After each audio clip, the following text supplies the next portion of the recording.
صلی اللہ علی محمد صلی اللہ علیہ وسلم.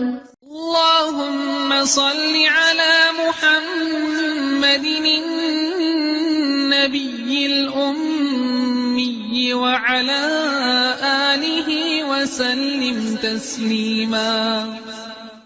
اعوذ باللہ من الشیطان الرجیم. بسم اللہ الرحمن الرحیم. اللہم صلی و بارک علی سیدنا محمد وعلی آل محمد کما صلیت و بارکت علی سیدنا ابراہیم وعلی آل ابراہیم انک حمید مجید. ہم سب کی بہت خوش قسمتی ہے کہ اللہ تعالیٰ نے ہمیں پیارے نبی صلی اللہ علیہ وسلم کی تعلیمات کو آگے بڑھانے، سننے اور سمجھنے کی توفیق عطا فرمائی. آپ صلی اللہ علیہ وسلم نے بہت خوشخبری دی ہے اور دعا دی ہے ان لوگوں کو جو کہ آپ کی بات کو سنیں اور آگے پہنچائیں. حضرت عبداللہ بن مسعود رضی اللہ تعالیٰ عنہ سے روایت ہے کہ نبی کریم صلی اللہ علیہ وسلم نے فرمایا، اللہ تعالیٰ تر و تازہ رکھے اس شخص کو جس نے ہم سے کوئی چیز سنی اور اس کو آگے پہنچایا، کیونکہ بہت سے لوگ جن کو بات پہنچائی جاتی ہے وہ بلا واسطہ سننے والوں کے نسبت زیادہ یاد رکھنے والے ہوتے ہیں. یہ ابن ماجہ اور ترمذی کی حدیث ہے. تو اس لحاظ سے ہم بہت خوش قسمت ہیں کہ انشاءاللہ تعالی ہم حدیث پڑھیں گے، سمجھیں گے اور اس کے بعد ہم اس کو ممکنہ حد تک دوسرے افراد تک پہنچانے کی کوشش کریں گے. حدیث کیا ہے؟ حدیث کے لغوی معنی گفتگو اور کلام کے ہیں، لیکن اصطلاح میں حدیث نبی کریم صلی اللہ علیہ وسلم کے اقوال، افعال اور احوال کو کہا جاتا ہے. یعنی وہ علم جو ہمیں یہ بتاتا ہے کہ نبی کریم صلی اللہ علیہ وسلم نے کیا فرمایا، کیسے اعمال کیے اور آپ صلی اللہ علیہ وسلم کے احوال کیا تھے. سنت سے مراد رسول اللہ صلی اللہ علیہ وسلم کے یہ اقوال، افعال، تقریر یا صفت ہے، اور سنت وہ چیز ہے کہ جس کی ہمیں پیروی کرنی ہے، جس کے راستے پہ ہمیں چلنا ہے. تو حدیث ہمیں وہ علم دیتی ہے جو کہ سنت پر مبنی ہے. علم حدیث علم سنت کو بیان کرتا ہے. نبی کریم صلی اللہ علیہ وسلم صرف ایک مبلغ نہیں تھے، بلکہ آپ صلی اللہ علیہ وسلم معلم تھے، مربی تھے، مفسر قرآن تھے. آپ ہمارے لیے، امت کے لیے، انسانیت کے لیے نمونہ ہیں، جیسا کہ اللہ تعالیٰ نے فرمایا لَقَدْ كَانَ لَكُمْ فِي رَسُولِ اللَّهِ أُسْوَةٌ حَسَنَةٌ، کہ تمہارے لیے نبی کریم صلی اللہ علیہ وسلم میں اسوہ حسنہ ہے، یعنی وہ رول ماڈل ہیں. سورہ احزاب کی آیت نمبر 21 ہے. یہ رول ماڈل کیسے تھے، کیا کرتے تھے، ان کے حوال کیا تھے، یہ سب کچھ ہمیں علم حدیث سے معلوم ہوتا ہے جو کہ سنت کی تشریح ہے. اسی طرح سے اللہ تعالیٰ نے فرمایا کہ قُلْ إِن كُنتُمْ تُحِبُّونَ اللَّهَ فَاتَّبِعُونِي يُحْبِبْكُمُ اللَّهُ، کہ ان لوگوں سے کہہ دیجئے کہ اگر تم مجھ سے محبت کرتے ہو تو تم اللہ سے محبت کرتے ہو تو میری پیروی کرو، اللہ تعالیٰ تم سے محبت کرے گا. آل عمران کی آیت نمبر 31 ہے. حقیقت یہ ہے کہ علم حدیث اور سنت کے بغیر قرآن کو سمجھا نہیں جا سکتا. نبی کریم صلی اللہ علیہ وسلم کی زندگی ہی قرآن کی تشریح تھی، قرآن کی تفسیر تھی. آپ صلی اللہ علیہ وسلم فرماتے تھے، آپ کا جو اسوہ حسنہ تھا اس کے بارے میں ہمیں رہنمائی دیتے تھے، اپنے صحابہ کرام کو رہنمائی دیتے تھے کہ نماز ایسے پڑھو جیسے میں پڑھتا ہوں، مجھ سے حج کے مناسک لو، مجھ سے حج کے مناسک سیکھو، اور دوسری تمام چیزیں. اس لیے کہ قرآن کے اندر جیسے صرف یہ حکم آیا کہ اقیموا الصلاۃ، نماز کیسے پڑھی جائے گی، اس کا طریقہ کیا ہوگا، اس کی رکعتیں کتنی ہوں گی، اس کے اوقات کیا ہوں گے، یہ ساری چیزیں ہمیں نبی کریم صلی اللہ علیہ وسلم کی سنت سے ملتی ہیں. اور حدیث ہی وہ چیز ہے، وہ علم ہے جو ہمیں ان ساری چیزوں کی خبر دیتا ہے. تو حدیث کے بغیر، حدیث کے علم کے بغیر قرآن کو نہیں سمجھا جا سکتا. قرآن کی روح سے آپ کی اطاعت ہم پر فرض ہے. اس اطاعت سے آزاد ہو کر یا اس تفسیر سے آزاد ہو کر جو شخص قرآن کی پیروی کا دعویٰ کرتا ہے وہ گمراہ ہے.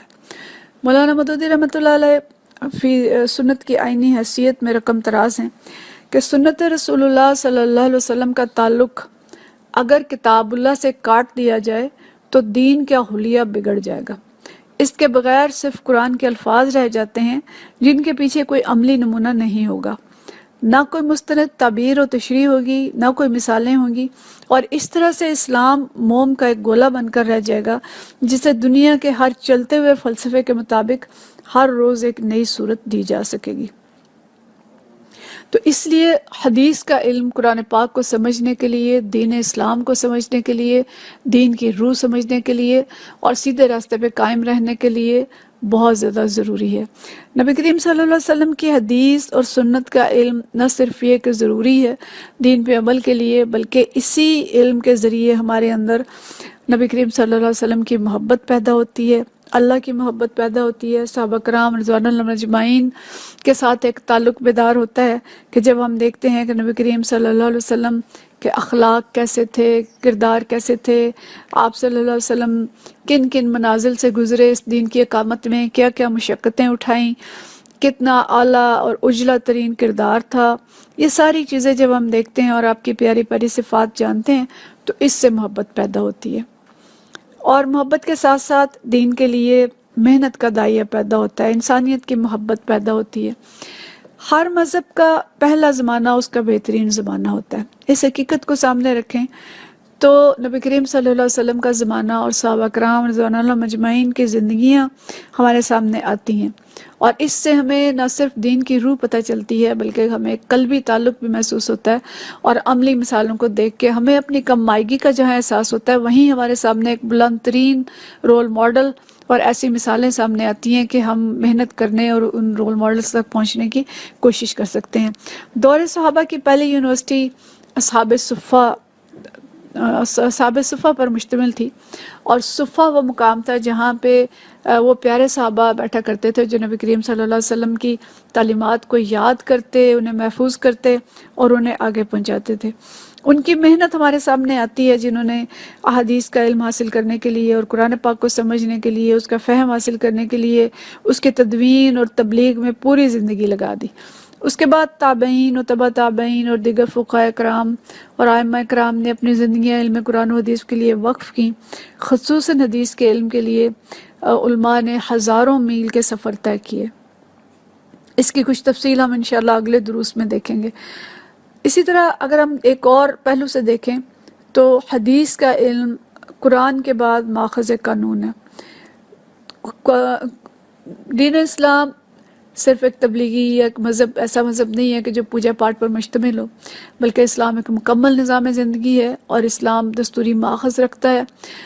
شارع اللہ تعالیٰ خود ہیں، اللہ نے خود قانون نازل کیا، پوری شریعت نازل کی، لیکن اس شریعت کا عملی نفاذ نبی کریم صلی اللہ علیہ وسلم نے کر کے دکھایا، اور عملاً صحابہ کرام رضوان اللہ مجمعین کے دور میں اسلام اپنی انتہائی بلندی پہ پہنچا، جبکہ یہ 2/3 دنیا پہ حکمران بن گیا۔ تو حدیث کا علم اور سنت کا علم سورس آف لا ہے قرآن پاک کے بعد، کیونکہ محض قرآن کے الفاظ سے قانون سازی نہیں ہو سکتی۔ اگر قرآن میں آیا ہے کہ چور کی سزا یہ ہے اور ڈاکے کی سزا یہ ہے اور قتل کی سزا کیا ہے، حدود اللہ کا ذکر آیا ہے، تو ان ساری حدود کی ڈیفینیشن، ان کی تشریح اور تبلیغ، اور کس طرح سے چور کے ہاتھ کاٹے جائیں گے، کتنی چوری پہ کاٹے جائیں گے، کہاں پہ شک کا فائدہ دیا جائے گا، اور کہاں پہ باقی جتنی بھی حدود ہیں ان سب کی ہم بات کر سکتے ہیں، تو اس سب کی تشریح میں نبی کریم صلی اللہ علیہ وسلم کی حدیث سے اور سنت سے حاصل ہوتی ہے۔ تو الغرض نبی کریم صلی اللہ علیہ وسلم ہر معاملے میں، ہر منصب پر رول ماڈل تھے۔ آج اسی ماڈل کو دنیا فالو کرے گی تو فلاح پائے گی، ورنہ فساد ختم نہیں ہو سکتا۔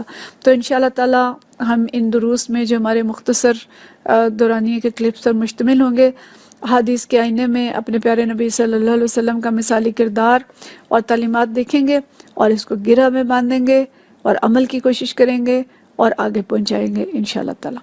تو اگلے 2-3 دروس میں ہم علم اصول حدیث پہ کچھ گفتگو کریں گے، حدیث کی اقسام دیکھیں گے، کتب حدیث کا مختلف تعارف دیکھیں گے، اور اس کے بعد امام بخاری رحمۃ اللہ علیہ کا مختصر تعارف اور ان کی محنت جو انہوں نے اس کتاب کو لکھنے میں کی وہ دیکھیں گے، اور انشاءاللہ تعالی اس کے بعد باقاعدہ جو درس حدیث ہے اس کا آغاز ہوگا۔ وآخر دعوانا ان الحمدللہ رب العالمین۔ صلی اللہ علی محمد صلی اللہ علیہ وسلم۔